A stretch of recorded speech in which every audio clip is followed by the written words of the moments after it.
Mapagpalang umaga sa inyong lahat mga kahagar. So yung umaga nga ito ay meron tayong lakad na very important.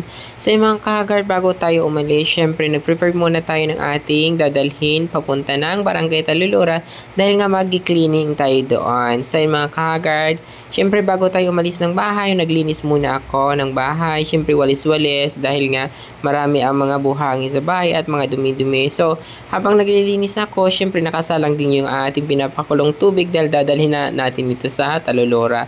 So yun ang mga kagard, natapos na ako. Ayan, at may dala-dala akong tarpaulin dyan ng One Warrior Creators Team Palapag. Ayan, so lalabas na tayo ng bahay at pupunta na nga tayo dun sa sakayan ng tricycle. So ayun na, lalabas na tayo, nandito na tayo sa daanan at konting-konting video lang tayo para naman mayroon tayong mai-upload for today's vlog.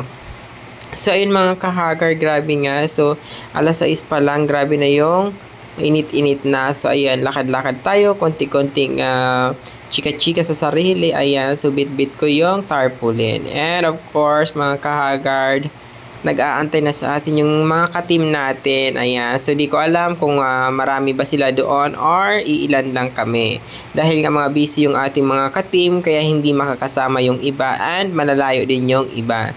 Kaya kami-kami na lang dito na medyo malapit-lapit lang din naman. Pero of course, meron din kasama tayo na malayo. And ayan na nga mga kahagar, fast forward tayo. Sasakay na tayo ng tricycle and bumabiyahe na nga. Ayan, so konting salamin-salamin lang tayo dyan.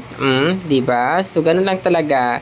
Ayan, so habang binabaybay natin ang daanan and ayan, nakarating na nga tayo ng Barangay Talulura. Mga kahagar, kung saan tayo maglilinis ng dalampasigan. Ayan. So, yun mga kahagar, pagpunta nga namin dito sa may bandang ito, dito sa Talulura, ay nagsimula na pala yung mga ka-team natin maglinis. At syempre, hindi lang yung ka-team natin na naglinis, ang mga residente din ng Talulura, especially yung barangay officials. Ayan, sa mga kahagar, maraming salamat sa barangay officials ng Barangay Talulura. Kitang-kita nyo naman na napapanatili nila ang kalinisan at kagandahan ng kanilang Talulura Beach. Ayan. So, grabe, no? Sana all napakalinis at napakaganda. Ayan. So, ando na nga banda yung aking mga ka-team. So, ilan-ilan na lang kami dito, banda rito, kasi nga karating lang namin. And kanina pa pala nag-start yung paglinis ng tabing dagat. Ayan. So, pero ganun pa man, syempre, tutulong pa rin tayo kahit tayo ay medyo nahuli-huli na ng konti. Kasi, kailangan talaga natin yan sa buhay. So, ayan, mga kahagar, together with Serene, ayan. So, sama-sama kami pupunta doon banda. Grabe, no? Diba? Ganun lang talaga ang life. Ayan, so nag-ipon-ipon na nga kami at nag-picture-picture na dahil tapos na nga maglinis doon banda. And doon naman sa unahan kami mamumulot ng mga basura. Ayan, together with Team Palapag. And of course, ayan din yung mga residente ng Talulura. Ayan, so picture-picture muna para naman is mayroon tayong maging memory. Ayan. So, ayan mga kahagar, dahil natapos na ngayong paglilinis. Andito nga naupo na sila.